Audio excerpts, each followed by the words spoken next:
السلام علیکم۔ قرآن کے خلاف بہت سے مورچے بنے، کچھ اپنوں نے بنائے، بہت سے غیروں نے۔ آج کا مورچہ شیعہ کی عجیب و غریب روایات پارٹ 6 کے نام۔ دوستو، وقت ضائع کیے بغیر ہم جو اہل تشیع کی عجیب و غریب روایات ہیں ان کا ہم جائزہ لیں گے اور آپ کو بتائیں گے یہ روایات کس طرح قرآن کے خلاف ہیں اور عقل کے خلاف ہیں۔ دوستو، شیعہ محدث شیخ صدوق نے کتاب لکھی خصال، اس میں سے روایت آپ کی اسکرین پہ چل رہی ہے۔ دوستو، یہ 40 نمبر روایت ہے۔ اس کے مطابق امام باقر نے فرمایا، اللہ جب کسی کو دوست رکھتا ہے تو اس کی طرف دیکھتا ہے تو اس کو 3 چیزوں میں سے ایک چیز تحفے میں دیتا ہے: درد سر، بخار یا آشوب چشم۔ اندازہ کریں، یہ اہل تشیع بتا رہے ہیں کہ امام باقر نے یہ کہا ہے۔ کیا کہا ہے؟ کہ جب اللہ کسی کو اپنا ولی بناتا ہے نا، اپنا دوست رکھتا ہے، اللہ جب کسی کو ولی بناتا ہے، اپنا دوست رکھتا ہے تو کیا ہوتا ہے؟ اس کو درد دیتا ہے سر میں، یا آشوب چشم آنکھ کی تکلیف دیتا ہے، اندازہ کریں، یا پھر بخار دیتا ہے۔ یعنی جس کو بخار ہو رہا ہے سمجھو وہ اللہ کا دوست ہے۔ مطلب کیا عجیب و غریب روایات لکھی ہوئی ہیں۔ سنیوں نے تو اپنی روایات کا بیڑا غرق کیا ہی ہے۔ شیعہ تو 6 ہاتھ آگے ہیں سنیوں سے۔ دوستو، اگلی روایت، 2 عادتیں شیعہ میں ہوتی ہیں۔ امام زین العابدین نے فرمایا، ہمارے شیعوں میں 2 عادتیں ہوتی ہیں، میں چاہتا ہوں کہ ان کے منہ میں اپنا ہاتھ دے دوں، ایک بے صبری اور دوسری راز نہ رکھنا۔ یعنی امام زین العابدین کے مطابق ہر شیعہ، اس کے اندر 2 مسئلے ہیں، ایک تو شیعہ بے صبر ہوگا اور دوسرا راز نہیں رکھے گا۔ یعنی یہ دونوں عیب ہیں، یعنی ہر شیعہ کے اندر امام زین العابدین کے مطابق عیب ہیں، یہ 2 عیب ہیں۔ مبارک ہو تمام شیعوں کو۔ دوستو، اگلی روایت کے مطابق سنیوں کی نماز جو ہے نا باطل ہے۔ کس طرح؟ اس طرح 2 باتوں کی وجہ سے لوگ اپنی نمازوں کو خراب کر لیتے ہیں۔ امام باقر نے کہا، یہ ایک بہت بڑی روایت ہے، اس کا آخری حصہ میں پڑھتا ہوں، اگر کوئی شخص نماز کے دوران یہ کہے السلام علینا وعلی عباد اللہ الصالحین، تب بھی نماز باطل ہو جائے گی، کیونکہ یہ جملہ نماز کے آخر میں کہنا چاہیے۔ یعنی سنی حضرات نماز کے آخر میں تو نہیں کہتے نا، جب تحیات پڑھتے ہیں وہ تو درمیان میں کہتے ہیں درود سے پہلے۔ تو سنیوں کی نماز باطل۔ اور یہ روایت کس نے بنائی ہے؟ شیخ صدوق نے۔ دیکھیں کیا کیا چیزیں ان لوگوں نے بنائی ہیں اور مارکیٹ میں عوام کو دے دی ہیں۔ دوستو، اگلی روایت بڑے مزے کی ہے، سننا غور سے۔ 2 پانیوں نے حضرت نوح علیہ السلام کی بات نہیں مانی۔ 2 پانی انہوں نے نافرمانی کی ہے۔ کس کی؟ حضرت نوح کی۔ سنیں، امام جعفر صادق کا ارشاد ہے کہ طوفان کے وقت نوح علیہ السلام نے دنیا کے تمام پانیوں کو کفار کی ہلاکت کے لیے بلایا، مگر کڑوے پانی اور گندک والے پانی کے علاوہ تمام پانیوں نے آپ کی مدد کی۔ یہ جو کڑوا پانی ہے یہ نوح علیہ السلام کا دشمن ہے روایت کے مطابق۔ اسی طرح جو گندک ملا پانی ہے یہ بھی دشمن ہے۔ کیوں؟ کیونکہ اس نے اللہ کے پیغمبر کی بات نہیں مانی۔ یہ دیکھیں کیا کیا مزاحیہ باتیں لکھی ہیں۔ کیا یہ عقل مانتی ہے اس چیز کو کہ پانی وہ اللہ کے نبی کی نافرمانی کرے گا؟ بلکہ اللہ کے نبی کو پانی کی مدد لینے کی کیا ضرورت ہے؟ وہ تو ڈائریکٹ اللہ سے مانگتا ہے۔ اب یہ روایت کس نے گڑھی ہے؟ یہ شیعہ فیصلہ کریں، شیخ صدوق نے گڑھی ہے یا پھر جو سند ہے اس کے اندر کسی راوی نے گڑھی ہے۔ دوستو، اگلی روایت آپ کی اسکرین پہ چل رہی ہے، 2 حج کا ثواب، 70 نمبر روایت ہے۔ امام جعفر صادق نے فرمایا، جس نے 2 حج کیے وہ مرتے دم تک خوش رہے گا۔ ہم نے تو جناب ایسے لوگوں کو بھی دیکھے جنہوں نے ماشاءاللہ کئی حج کیے ہیں لیکن وہ مرتے دم تک خوش نہیں رہے۔ اب یہ بھی صاف پتہ لگتا ہے یہ روایت کسی حضرت نے گڑھی ہے اور میرا جو ذہن ہے شیخ صدوق پہ جا رہا ہے۔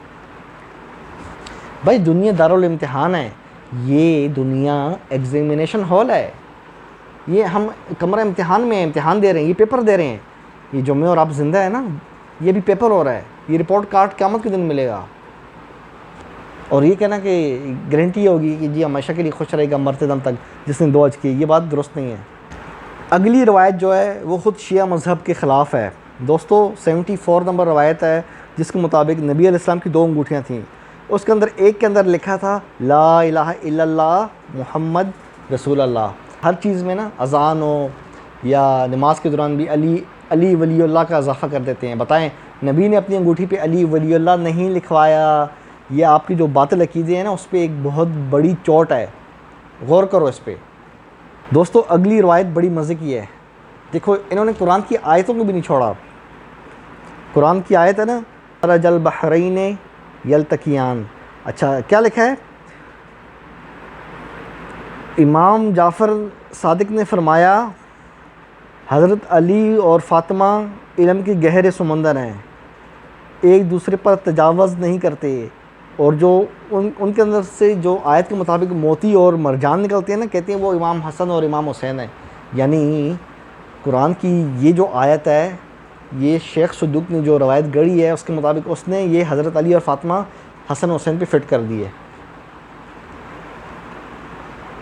اللہ پاک پانی کا ذکر کر رہے ہیں، انہوں نے اٹھا کے حضرت علی اور حضرت فاطمہ کو پانی بنا دیا ہے، اندازہ کریں دوستو۔ شیعہ حضرات جو ہے نا، جو اپنے اماموں سے مدد مانگتے ہیں، کوئی کہتا ہے یا علی مدد، کوئی کہتا ہے یا حسین مدد، کوئی کہتا ہے یا فاطمہ مدد، کوئی کہتا ہے یا جعفر صادق مدد، جبکہ خود ان کی روایات کے مطابق 19 نمبر روایت ہے بڑھاپے کی علامتیں 3 ہیں۔ امام جعفر صادق خود محتاج تھے، کس طرح؟ ان کا غلام کہتا ہے میں جعفر صادق کے ساتھ تھا، جب ہم احد پہاڑ کے قریب سے گزر رہے تھے تو آپ نے فرمایا اس پہاڑ کے سوراخ کو دیکھتے ہو؟ میں نے کہا جی۔ آپ نے فرمایا میں اس کو نہیں دیکھتا، یعنی بڑھاپے کی جو 3 نشانیاں ہیں، نگاہ کی کمی، پیٹھ کا جھکنا، قدم کا باریک چھوٹا ہونا۔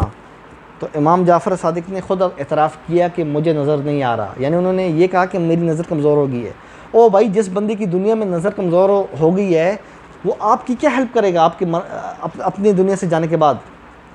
جس بندے کی نظر کمزور ہے، جو خود کہہ رہا ہے مجھے نظر نہیں آ رہا، وہ آپ کی کیا ہیلپ کرے گا؟ سوچو، انہوں نے یا علی مدد بھی نہیں کہا۔ 80% شیعہ یا علی مدد کہتے ہیں، کیا یہ شرک نہیں ہے؟ سوچنا دوستو۔ 16 نمبر روایت ہے، بڑے مزے کی ہے۔ اگر آپ کسی عورت کو پکڑ لیں نا کہ وہ چیٹنگ کر رہی ہے، شادی شدہ، کوئی شادی شدہ عورت اپنے شوہر کو، اپنے ہسبینڈ کو چھوڑ کے کسی اور مرد کے ساتھ سو رہی ہے نا، تو آپ کو پتہ کیا کرنا ہے؟ آپ کو چاہیے کہ اس کے ہسبینڈ کو خبر نہ کرو۔ جی آپ کی اسکرین پہ روایت چل رہی ہے، 3 مقامات پر سچ بولنا برا ہے، عورت کی بدکاری میں اس کے شوہر کو خبر دینا، ان 3 مقامات پر خاموش رہنا بہتر ہے۔ یعنی کوئی عورت اپنے شوہر کو چھوڑ کے عاشق کے ساتھ نین مٹکا کر رہی ہے، چھکے چوکے لگا رہی ہے، تو آپ کو کیا کرنا ہے؟ آپ چپ ہو جانا ہے بس۔ آپ بولو ٹھیک ہے انجوائے کر رہے ہیں، کرنے دو، مجھے کیا ضرورت ہے اس کے شوہر کو بتاؤں۔ اب یہ دیکھیں کتنی غلط تعلیم دی جا رہی ہے شیعہ روایت میں اور قرآن کے خلاف۔ اس لیے میں شیعوں کو کہتا ہوں اپنی ان کتابوں سے لا تعلقی کرو۔ اللہ کی کتاب، حبل اللہ، قرآن، اس کو تھام لو، ان چیزوں سے نکلو، ان قصے کہانیوں سے۔ دوستو اگلی روایت، امام جعفر صادق نے فرمایا 3 چیزیں انبیاء کی عادتیں ہیں، عطر لگانا، بالوں میں کنگھی کرنا، تیسرا کثرت سے جمع کرنا، یعنی کثرت سے کوئی انسان اپنی بیوی سے سیکس کرتا ہے تو یہ بات امام جعفر صادق پہ اگلوں نے چپکائی ہے کہ انہوں نے یہ کہا ہے۔ اور بھائی یہ تو کثرت جمع جو ہے، یعنی اپنی بیوی کے ساتھ زیادہ تعداد میں ہم بستری کرنا، یہ تو پرسنل بات ہوتی ہے۔ آپ کو کیا پتہ کہ کوئی انسان روز جاتا ہے یا ایک دن چھوڑ کے جاتا ہے یا ہفتے میں ایک دفعہ جاتا ہے یا مہینے میں ایک دفعہ جاتا ہے؟ آپ کو کیا پتہ؟ یہ تو پرسنل بات ہے۔ اور آپ کہتے ہیں کہ جی نہیں انبیاء کی یہ سنت ہے۔ بھئی آپ کو کس طرح پتہ ہے انبیاء کی سنت ہے؟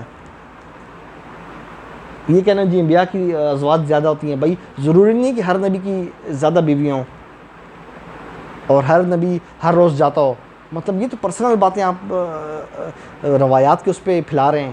دوستو اگلی روایت بڑی مزے کی ہے۔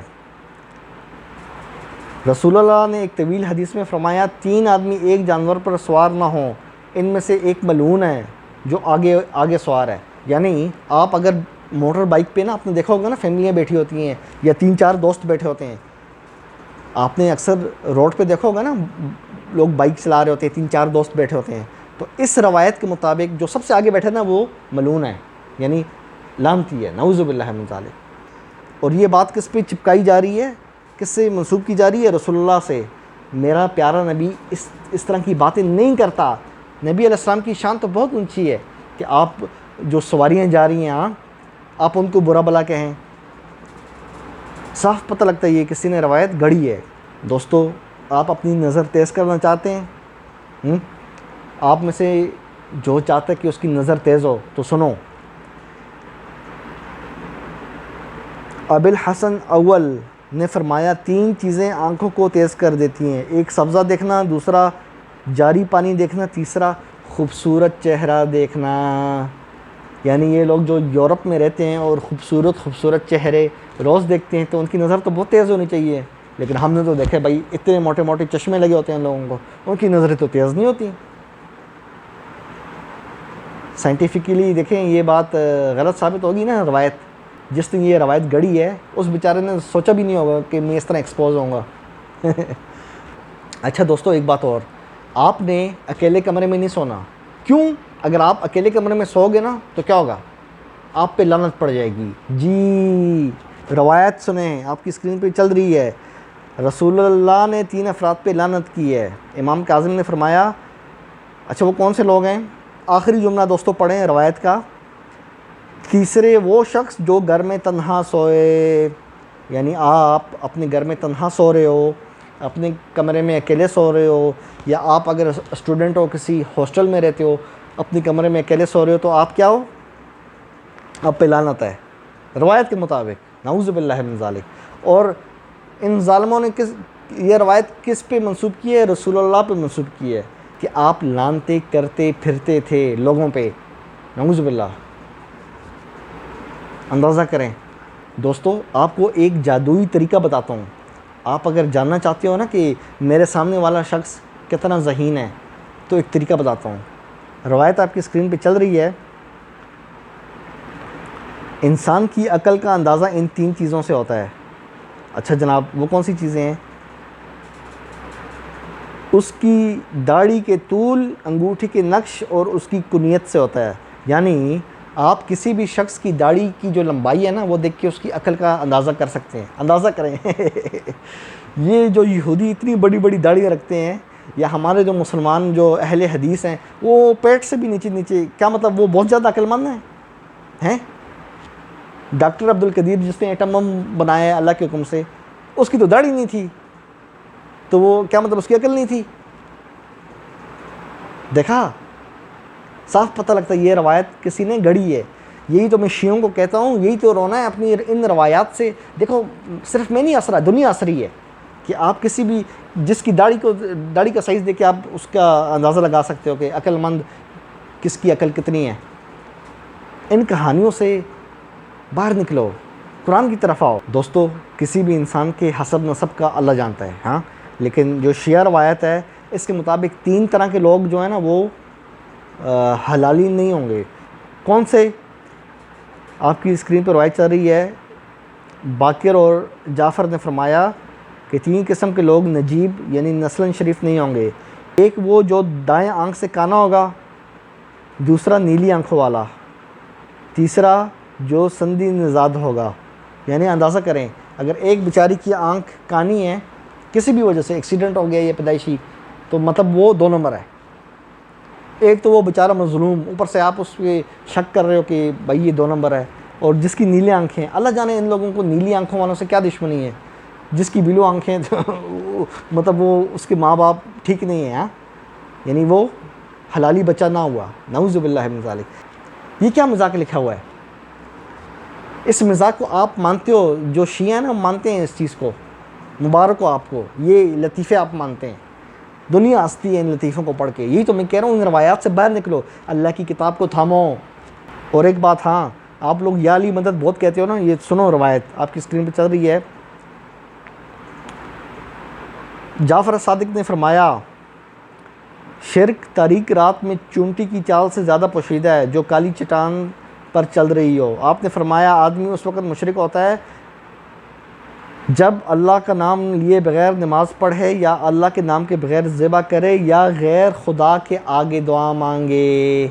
آپ لوگ غیر خدا سے دعا مانگتے ہو، حضرت علی سے، یا علی مدد کہتے کہ نہیں کہتے؟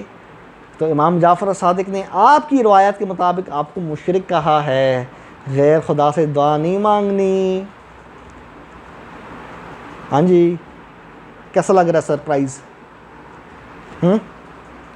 پریشان تو ہوگی کہ یار یہ ہماری کتابوں میں سے ہماری پولیں کھول رہا ہے۔ اسی وجہ سے کہتا ہوں، ان قصے کہانیوں سے توبہ طائب ہو، ان کتابوں سے لا تعلقی کا اظہار کرو، اور اللہ کی کتاب جس کو اللہ نے تھامنے کا حکم دیا ہے، حبل اللہ، اس کو یوں تھام لو، کبھی بھی گمراہ نہیں ہوگے۔ میں تو چاہتا ہوں آپ بس قرآن کو تھام لو، آپ بھی کامیاب ہو۔ کیا پتہ اللہ کو یہ ادا پسند آ جائے کہ یہ میرا بندہ میری کتاب کی طرف بلاتا تھا نا لوگوں کو، اس بہانے ہماری بھی بخشش ہو جائے۔ دوستو چینل کو لائک کرو، سبسکرائب کرو، جن دوستوں کو چینل کا نہیں پتہ انہیں بھی بتاؤ۔ اپنے بھائی ابو جعفر تنولی کو اجازت دو، پھر ملتے ہیں انشاءاللہ۔ قرآن زندہ باد۔